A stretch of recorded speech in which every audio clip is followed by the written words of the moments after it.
Yeah, so we kind of didn't realize that we weren't allowed to ride e-bikes on this trail, and I'm not sure they're prohibited on Rabbit Ridge anyway, because there was no sign at the entrance of it.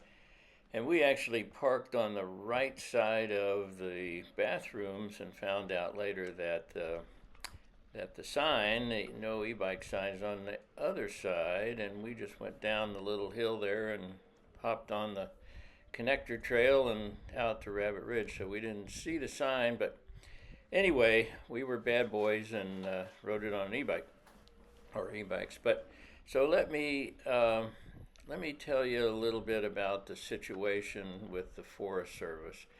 Because when I got home, I looked at the Forest Service website, and it sounds like the national organization, the U.S. Forest Service organization, has told the individual managers that it's okay to allow Class 1 e-bikes if they choose to.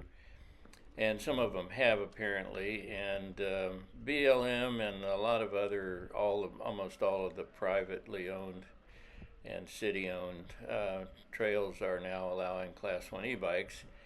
And so I tried to really research this. I wanted to see what kind of studies the Forest Service had done to show that that there was a real problem with Class 1 e-bikes on the trails. So what I found was a list of 5 items that the Forest Service considers to be the reasons why Class 1 e-bikes shouldn't be used on regular mountain bike trails. The first one was that they're heavier than traditional bikes, and the added torque from the motor and the increased weight contribute to greater stress and damage on trail surfaces. So I started thinking about that. My e-bike weighs about 50 pounds. My non-e-bike weighs about 30 pounds. So that's a 20-pound difference. Now, I weigh 160 pounds currently. I used to weigh 180 pounds some years ago when I was getting into the gym regularly. So if I still weighed 180 riding my non-assisted bike, I would be putting the same amount of pressure on the trail weight-wise. And the tires on my bikes are essentially the same size. So I couldn't figure out exactly what the weight issue was. And the torque thing, I mean, the typical e-bike, the Class 1 e-bike, has a 1 horsepower motor. Now, to put that in perspective, my vacuum cleaner, my old canister style vacuum cleaner, has a 4 horsepower motor. So it's not like these things are able to spin the tires and that there's all these gobs of torque like a motorcycle. The reality is that the majority of torque is being provided by the rider rather than the motor itself. The second thing the Forest Service website mentioned was the potential for speed. And, they do credit the fact that these are Class 1 e-bikes that have pedal assist systems and no throttle. They do believe that their ability to travel faster with less effort creates a problem. And, it's true, I can definitely climb a steep hill. In fact, as you watch this video, you'll see some of these switchbacks and steeper climbs that I probably would be pushing on my regular bike. So I can do that, but if you also notice, I'm not going very fast on those hills. I'm just able to ride them because they're still requiring quite a bit of effort, even though I'm getting assistance from the motor. So I don't think that's actually something that is that much of a factor. And the truth of the matter is, most mountain bike trails today are rooty and rocky, and especially in North Carolina, North Georgia area. And so you can only go so fast anyway before you crash. So really, riding skill is the real determinant on how fast you're able to go on either kind of bike. So right now we discovered a new section of Rabbit Ridge that we weren't aware of. I had ridden the trail before, but this was apparently a new section, a little bit more challenging section, and so it was really fun, and we didn't really know that we had gotten off into a different section. So there's a few more little features in here that we enjoyed riding. So anyway, back to the Forest Service discussion. Um, the main thing is that the extra power, if you will, allows older riders like Denny and me, and Denny's pretty strong for his age anyway, but for us to be able to continue to enjoy the sport that we love, and to be able to get out and stay fit and stay mentally healthy as well. So it's really important, I think, to consider the benefits of mountain biking um, that e-bikes allow older riders to enjoy. So that's the second thing. The third thing was trail erosion and degradation. Now, I kind of addressed this under the first one, but again, I couldn't find any study that the Forest Service had done. They may have done one that just wasn't on their website, but couldn't find one that showed that this was an issue. I did find one that was done by the International Mountain Biking Association that showed that Class 1 e-bikes cause no significant measurable difference in soil displacement or trail damage compared to conventional mountain bikes.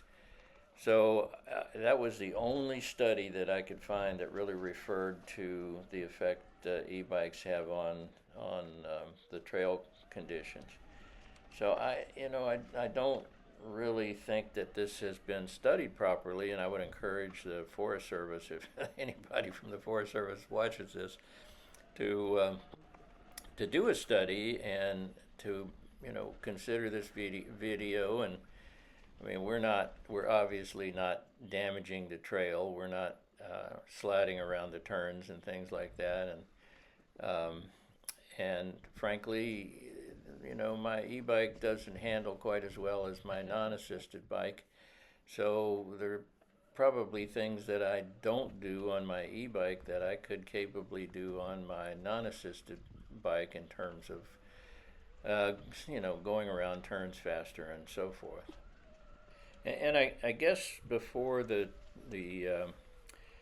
no e-bikes sign went up, I did ride this trail with a younger, really fit, very skilled mountain biker friend of mine. He was on a non-assisted bike and I was on my e-bike.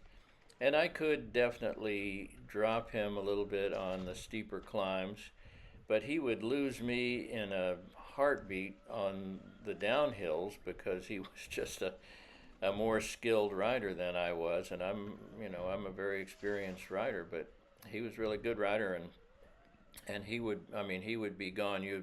If you find that video, it's on my e-bike site as well. You'll be able to see the fact that he was able to run off and leave me on the downhills pretty quickly.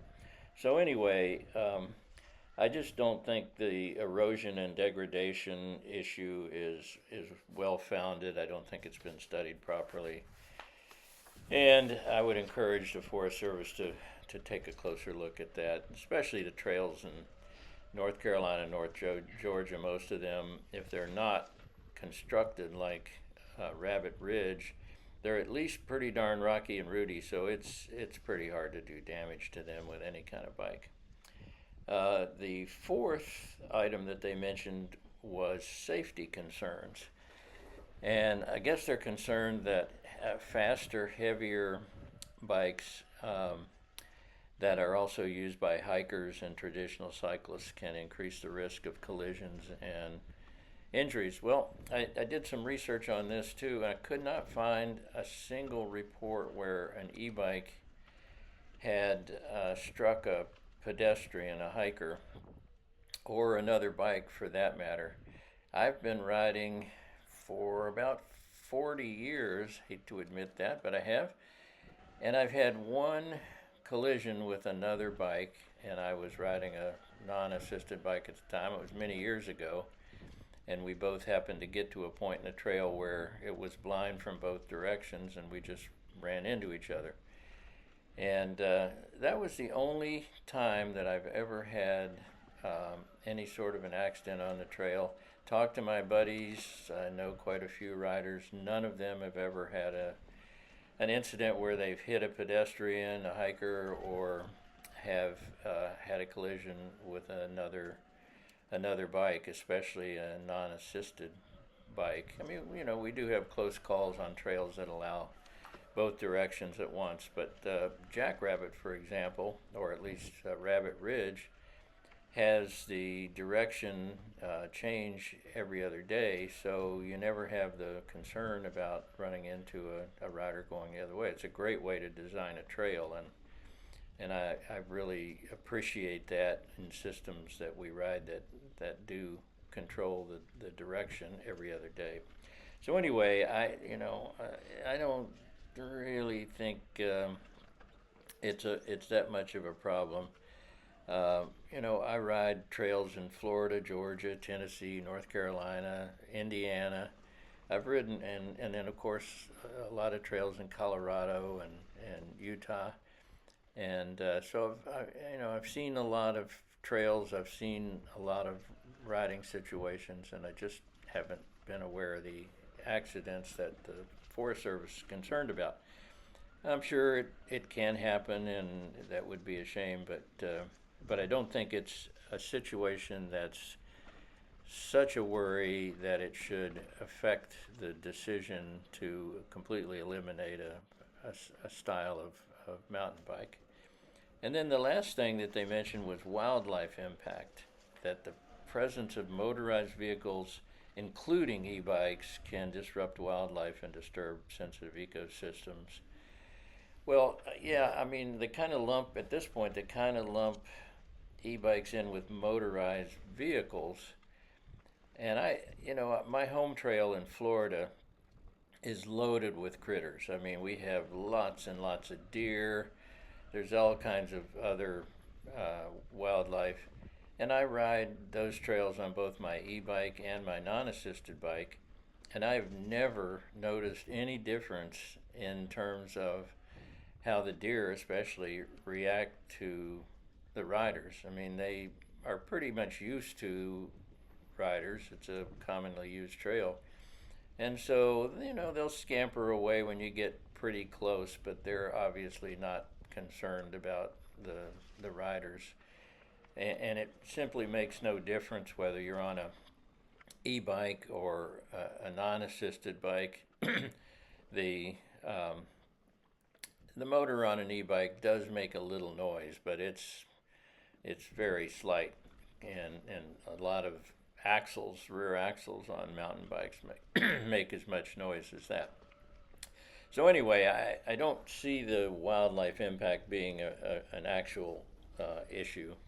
So, bottom line, I think e-bike policies in the past have been based on assumptions and lack of experience with the bikes themselves. I would encourage the managers of Forest Service properties to get out and try them and really see exactly what sort of impact they do have on the trails, because I don't think any actual studies have been done that show that support the concerns that they've expressed.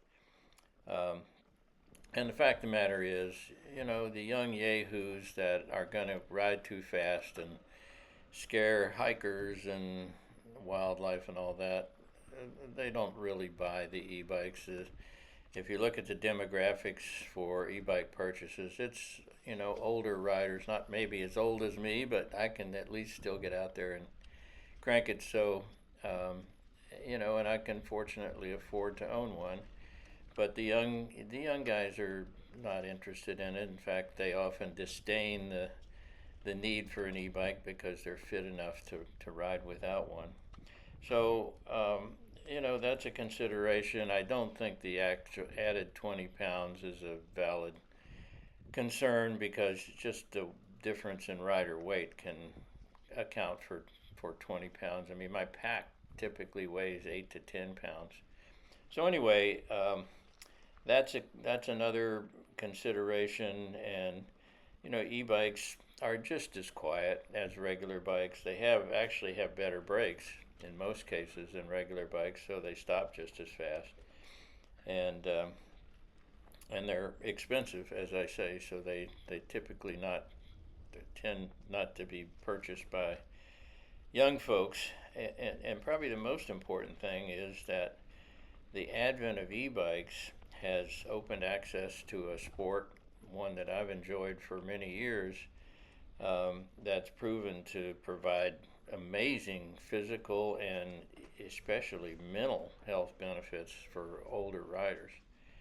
So I sure hope the Forest Service, I have tremendous respect for the U.S. Forest Service. They do incredible things. They have some really hard jobs, and they take care of our forests, and that's a very important job, and I respect them tremendously. And I would just hope that if they do see this, or if you happen to see it and want to drop a note to your local Forest Service representative and let them know how you feel, and maybe encourage them to watch this video, that would be great, because I think once the realities come home to roost, they would realize that there really aren't any trails that are built for mountain biking that can be damaged by riders on e-bikes.